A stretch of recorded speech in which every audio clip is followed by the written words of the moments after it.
After finishing a business trip abroad, I returned home to find something odd about my daughter and son. "Why aren't you eating?" "Because Dad has." I couldn't believe what I heard from my daughter, and at the same time, I strongly felt that he should be properly punished. No matter how good someone's public face is, no one is fooled anymore. I'm Rebecca, a 51-year-old housewife with 2 children, but during the day, I work in sales at an automobile manufacturer. Recently, my performance was recognized, and I received a raise. Thankfully, I became the first female department head at my current job, so I want to work even harder than before. I have a husband, and I married Nate, a colleague from work. At that time, he was a senior who was more capable than most at work and was filled with kindness and attention to those around him. It seemed like these happy days would continue, but living together, I inevitably saw aspects of him that I didn't want to see. My husband is easily swayed by others' opinions and gets bored easily. He has started hobbies like fishing and camping, bought all the gear, and then gave up after a few tries. I used to watch this thinking that's just how men are, hoping he would find something he truly loves, but gradually, his shortcomings began to affect his work. He became close to a senior colleague through the same project and started to go out drinking after work more frequently. That's when I started to notice something was off. He began to criticize our current workplace and loudly advocate for further self-improvement. "I can't fully utilize my abilities in the current job. There's no motivation, and I want to compete where I can fully apply my knowledge." It's good to have motivation, but it would be nice to also see the good parts, not just criticize. For example, they do recognize your work, and the benefits are well structured, aren't they? This only added fuel to the fire, and my husband, his face turning red, continued to rant with foam at the corners of his mouth. "You don't understand. Recognized? Where?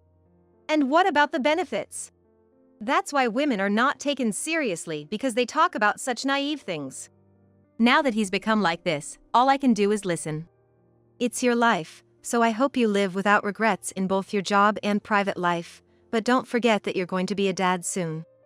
At that time, all I could do was watch, but I think my husband was struggling with the pressure of work and protecting his family. One day he came home and yelled, "Rebecca, I'm changing jobs. The real fulfillment is at the new place. It's truly a blessing to be able to take on such a challenge at this age."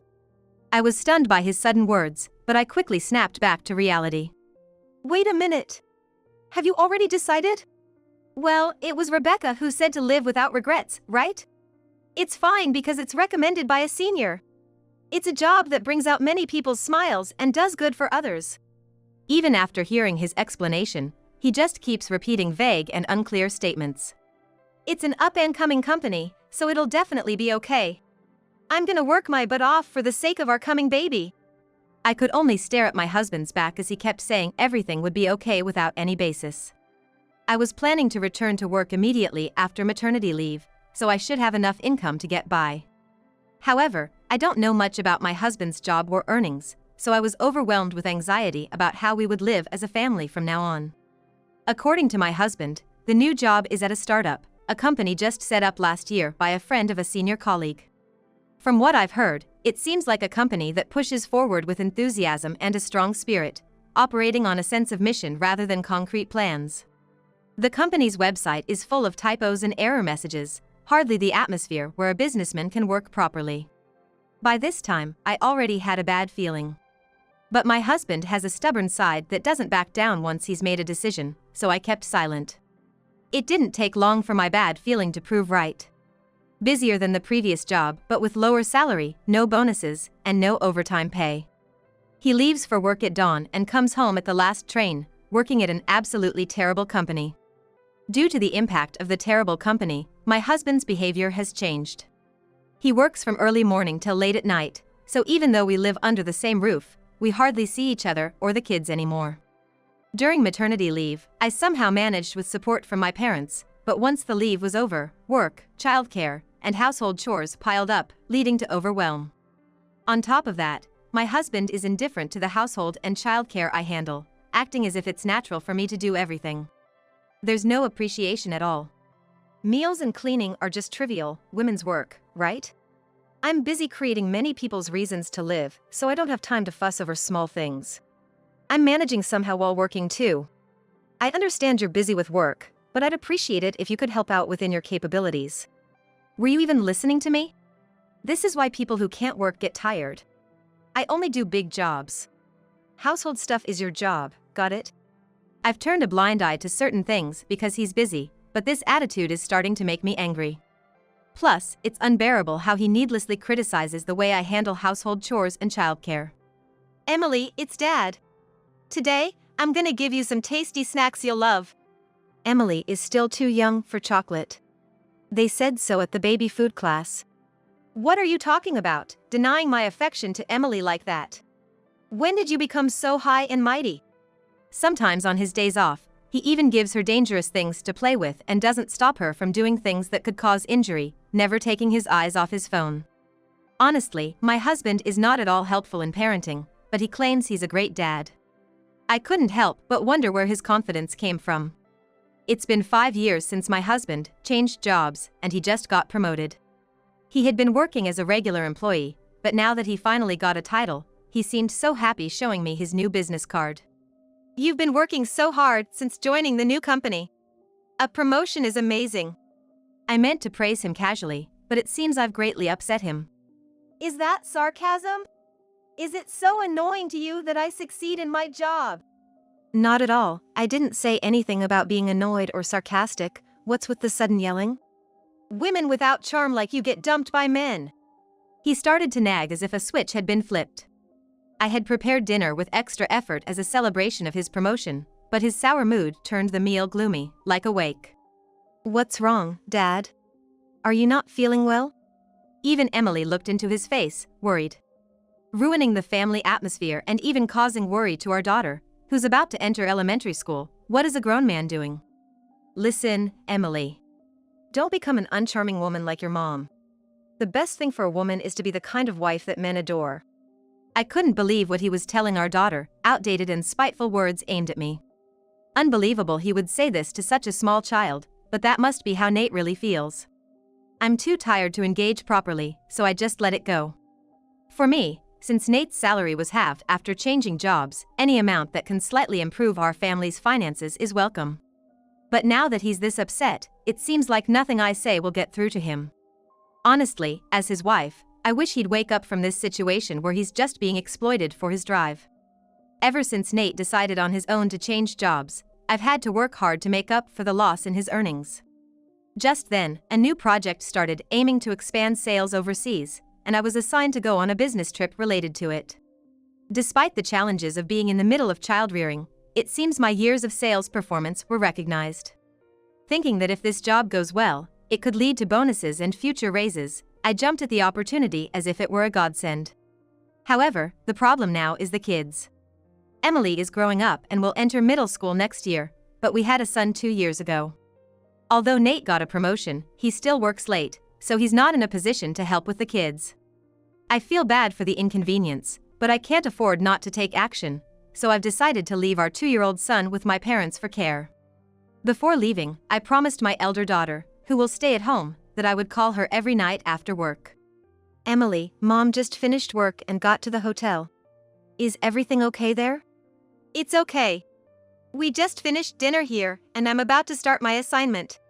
One day, my eldest daughter, Emily, was video calling with a downcast face, so I asked her what was wrong. Emily, you seem down today. What's going on? This Sunday, since Dad has the day off from work, he said we're going to visit Grandma's house to see Michael. Do you think Michael is okay? The grandparents are looking after him, so he should be fine. You are such a caring big sister, Emily. I'm worried. Dad is always working and doesn't seem to pay much attention to Michael. It was right after this conversation that my daughter's bad feeling came true. I had just returned from a business trip abroad and went straight to my parents' house to pick up my son. When I arrived, I noticed my son, Michael, whom I hadn't seen in a while, had developed what looked like a rash on his face. I was concerned as he seemed to be in a bad mood, probably exhausted from being in an unfamiliar environment for so long. Seeing his itchy rash and grumpy demeanor made me feel so guilty. When Michael and I got home, Emily had returned from school. Since I had been assigned the overseas trip, my husband Nate, who usually had a barrage of snide comments, was nowhere to be seen, which was a refreshing change. It turned out to be a rare dinner just for the three of us. Unusually for Nate, he had prepared some meals in advance for the day of my return, including a gratin that just needed to be warmed up from the fridge. Oh, there's a gratin. We had a fight before I left, so maybe this is Dad's way of being considerate. While saying this to my daughter, I warmed up the gratin from the fridge and placed it on the table. Usually, Michael would grab a spoon and eat happily during mealtime, but today, he wouldn't even touch his spoon. Oh, Michael, you like gratin, don't you? Why aren't you eating? As I said this and took the spoon to feed him, he suddenly started crying as if triggered.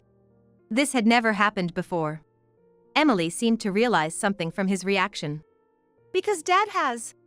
At that moment, Emily burst into tears. I saw it, but I couldn't stop it. I was too scared of Dad and didn't know what to do. What happened? Tell me everything.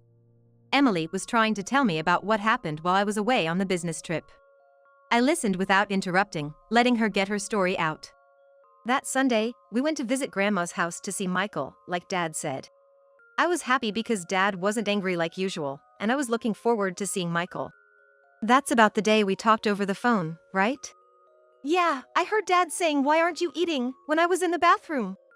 My husband usually doesn't take care of meals, so it's understandable that he's not skilled at feeding or giving snacks. In fact, Emily is better at feeding Michael than he is. Was Dad feeding Michael at Grandma's house on Sunday? No, Grandma was feeding him. Around 3 o'clock, Dad took out a snack from his bag and was giving it to Michael, but he looked really angry. Then, he was pushing a small bread into Michael's mouth that was labeled with lots of eggs. Michael has an egg allergy, and since he started eating solid foods as a baby, I've been very cautious about ingredients. Initially, I didn't realize his allergy and just a small taste made his face turn bright red, and we had to rush to the pediatrician. I've told my husband multiple times about our son's egg allergy, so there's no way he doesn't know. You're kidding. Eggs to Michael? What were my parents doing at that time? Grandma went to the convenience store, and Grandpa said he was going out to distribute the community bulletin. So, at that time, it was just me, Michael, and Dad. The thought of a father forcing his son, who is allergic, to eat something that could cause a reaction is traumatizing. Why would he do something like this, especially behind my back while I was away on a business trip at my in-laws' house? This isn't just a misunderstanding or human error, it's a serious issue. Forcing our son, who clearly has an egg allergy, to eat bread containing eggs, and even pushing it into his mouth, seems quite malicious. I was thinking about how to bring this up when my husband came home. He finished work quite early today and was carelessly humming a tune while reaching for a beer in the fridge. Wow, you're home early today, isn't this the day you returned from the trip? Yeah, my trip ended today. You made the gratin, right? Yeah, I tried my best. I thought it's also a husband's job to take care of his precious wife, he said, putting his hand on my shoulder and pretending to give a massage. I don't want to see that insincere act anymore, it's time to confront him. You visited my parents on Sunday to see Michael, right? Yeah, I had the day off and thought it might be nice to spend some time with Michael, he said, scratching the tip of his nose in an embarrassed manner as I felt anger bubbling up inside me. You fed Michael eggs while my parents were away? Why would I give Michael eggs? Targeting when your mom and dad were out? Why would I do something like that? He's trying to play it off, but it's clear as day. I can't overlook this. You were home the first time Michael had an egg and got sick, remember? Knowing about Michael's egg allergy, why would you do such a thing? Come on, don't say such terrible things. I wouldn't deliberately give him allergenic food. Besides, I've been working all the time and never really fed the kids, you know? I'm tired, I'm going to bed. He thinks he can get away with it if no one saw it, but his attitude of trying to escape the issue is transparent. We're not done talking. Emily saw you. She saw you giving Michael bread with eggs. That time, huh? I thought Michael was hungry. I didn't realize it had eggs in it. Does he really think I would let it go just because he didn't realize it? Well, Emily was watching from a distance, but she could clearly see that it was bread with eggs.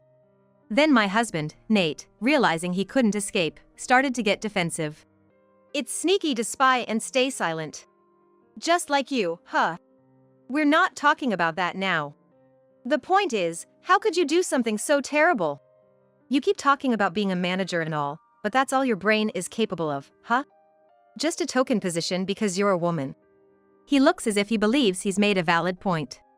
But what he's saying is nonsense, and he's waving an empty bottle around. Say whatever you want about me, but speaking harmfully towards our children and deliberately feeding them allergenic foods to make them sick is a serious crime. I'm calling the police. Everyone makes mistakes. You just want to blame me and run to the police, thinking you never make mistakes, huh? But the busy police won't come for a simple allergy issue, right? He insists it was just a mistake, but I've had enough. I opened the closet where Nate keeps his bag and started going through it. What are you doing? Have you lost your mind? Snooping through someone's bag is crazy. There it is, delicious sweetbread, rich in eggs, clearly marked with an egg illustration, a chicken, and a chick. You can't possibly misunderstand that. Shoving it into resisting Michael's mouth is not something you can do by mistake. Finally, Nate seemed to give in. Yeah, I did it because you were off on your business trip, thinking you needed to be taught a lesson. If something bad happened to the kids while you weren't around, it would be your fault. You did it for that reason? To make him sick while I wasn't there, to blame it on my negligence? Using such big words again. Yeah, something like that. Nate still thinks he won't face police consequences, but how long can he keep up that confident demeanor? I quickly picked up Michael, grabbed my phone, and called the police. I've already made the call.